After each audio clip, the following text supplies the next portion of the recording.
Francis's feast day is on October 4th. And many Episcopal churches, and Christ Church included, do a blessing of the animals on the Sunday before or after, the closest Sunday to St. Francis's feast day. And we'll be doing that on October 2nd, which for right now is tomorrow morning. I hope you'll join us and bring your pets or pictures of your pets. But, the blessing of the animals is something of a pandemonium service. There's dogs and cats and birds and maybe elephants and giraffes and whatever people are going to bring in, which is wonderful and awesome, but it makes it extremely difficult to film it. So instead of trying to film the thing, we decided to just record the sermon and to present that to you online. The text of the sermon isn't on the gospel or the Old Testament reading or the epistle reading, but is on on St. Francis's feast day. And it's about the blessing of the animals and our relationship to the natural world. So there's no specific reading you have to worry about, but take a few moments right now and quiet your mind, quiet your heart, quiet your gut, and listen to the world around you. Take some time to listen.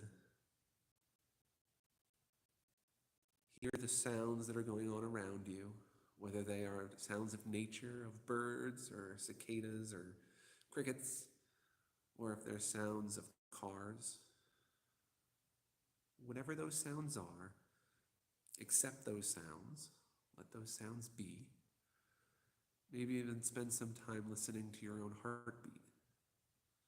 All of these natural physical things that God gave to us and blessed us.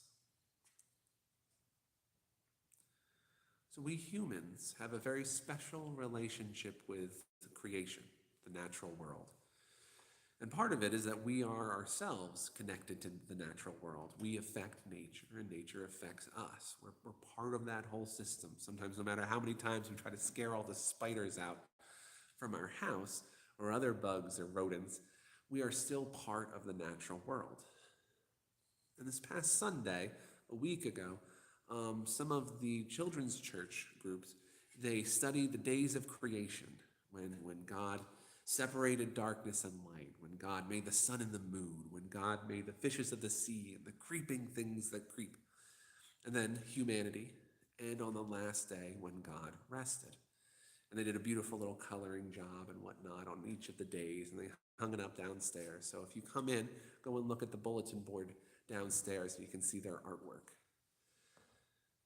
But after all this, after God created the world, God did something very specific and asked something very specific of us people, of us humans. God gave us dominion over nature. What does this dominion mean? Oh, that's the question, right? What does dominion mean? It means that we do what we want, that we use it up without thought, that we subdue it. And the Greek that I looked up, I think it was the Hebrew, was just this. It was subdue it, to push it down, to rule it. And generally, over the past 100 years, that's basically what we've been doing to creation. And even before that as well, we've been subduing it, using it as we wished. Now, this is because we are fallen. We are fallen creatures. We are not as we should be. God wanted us not to take over creation, destroy creation, use it as much as we wanted to and use it up, but to love nature, to love creation, to nurture it, and to tend it. This is one of the reasons why many new translations of the Bible use the word stewardship, that we were given stewardship over nature, because nature isn't ours, and God might want it back one day. And if God comes around and sees that we've messed it up, God will be pretty mad. That's that stewardship part of it. We are entrusted with it. We are given to it. But like many things after the fall, even the best of intentions go awry. We may want to do the best we can with it, and yet still we don't do as we should do. Or as St. Paul writes in one of his letters, I do not do the things that I want to do, and I do the things that I do not want to do. But it doesn't have to be this way. There are many parts in the Bible where different figures or different writers show us a different way to be with creation. Moses in the desert strikes a rock and suddenly water pours out. Water in the desert. This place that is devoid of life, devoid of all human habitations or ability to have a habitation, and suddenly water, which is the center and really the source of all human society, comes pouring out of this rock. Or Isaiah, who dreamed of the perfect creation in these beautiful, beautiful chapters at the end of the book of Isaiah, where Isaiah dreams of all of this working together, all of creation working together, even so much that the lion lays down with the lamb, or the lamb with the lion, both in either way. And the Psalms give such a beautiful, poetic description of the right relationship that we can have with the natural world. But Jesus also pointed these things out. And Jesus is, of course, the crux of all of our life as Christians and all of our lives as human beings in this created world. We see Jesus in the feeding of the 5,000, turning small amounts of things into a great abundance. We see Jesus talking not just about water, but about living water.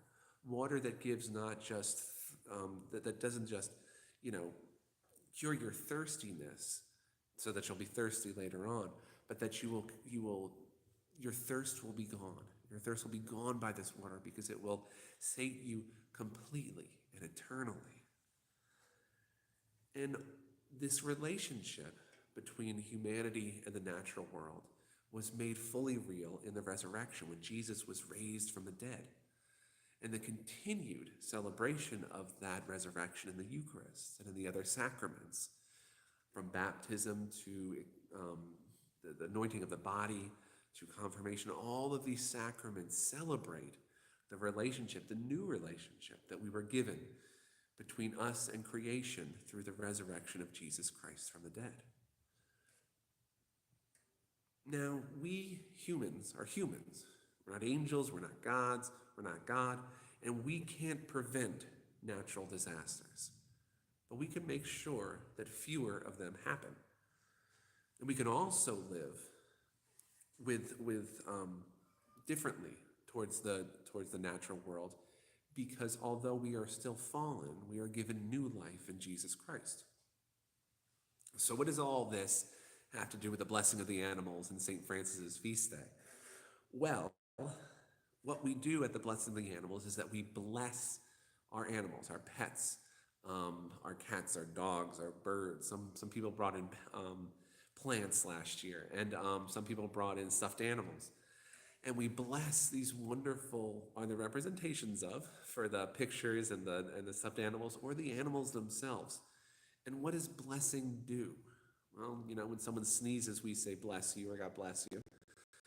We can bless someone by, priests do it by making the sign of the cross liturgically, but anyone can bless anybody. God bless you for all the help that you have given me. And we can also bless God. A lot of the early prayers and blessings that we have are actually blessings of God. And when we bless something, we try to see it as it perfectly is, as it truly is, not as we need it to be, not as we demand it to be because of our own sin and our own fallenness, but as it actually is. To bless something is to bless someone, is to see them for themselves, as other, as not reliant on our own needs, but on themselves and on God.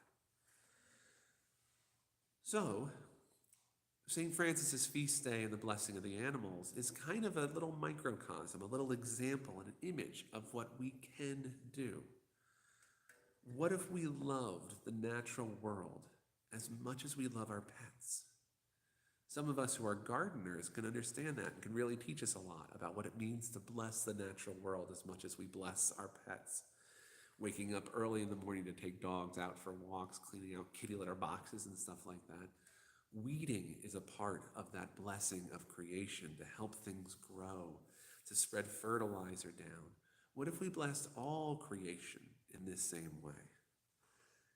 Or what if we sought to bless all material things, even stuff like milk jugs and other pieces of plastic, in the same way that our pets bless us? Because our pets see us as ourselves. Yeah, they're usually tied to their stomachs, and when am I going to be fed next, or take me for a walk, or whatnot.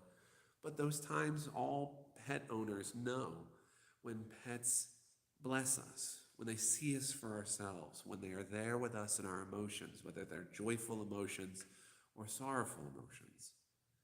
What if we sought to bless the natural world the same way our pets bless us?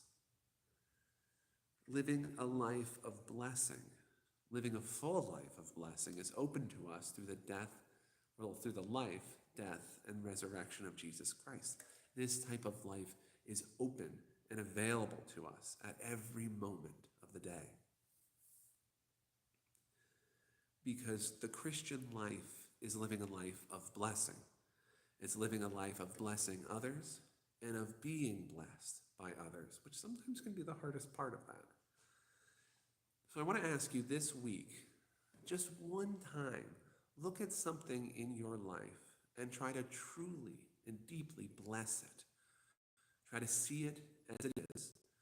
Try to see it as it is, perhaps seen by God, perhaps loved by God, perhaps intended to be loved by God. And nurture it, care for it, love it as itself. Bless it fully and deeply, for you have been given a great gift, and that is to live no longer just for yourself, but for others around you, and not just for other people that we love and cherish, but also for the natural world, which stretches from this nave right here all the way to the furthest galaxies. And the greatest gift we have been given is to nurture and to love those things as they are. God bless, and I hope you have a pleasant and wonderful week.